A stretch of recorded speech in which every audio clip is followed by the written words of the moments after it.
वाक़ अपडेट का नालू अहम खबर आहे। खैरपुर मां केतिरनि ई केसनि में घुर्बल जवाबदार हथकड़ियुनि समेत फरार थी विया आहिनि। पुलिस ते फरार कराइण जो इल्ज़ाम लगायो वियो आहे। ब्रेकिंग न्यूज़ आहे, अमां सां शेयर कयूं पिया। सेठारजा भरिसां पकड़ियल जवाबदार यासीन अली सैतो खे पुलिस सेठारजा थाणे तां हथकड़ियुनि समेत फरार करायो आहे।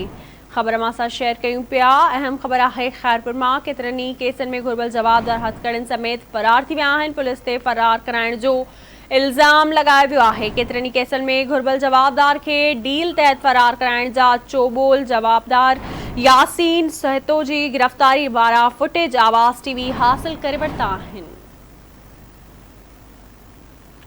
तफ़सील मालूम कंदासीं खैरपुर मां शकील जावरी खां। जी शकील, अपडेट कजो।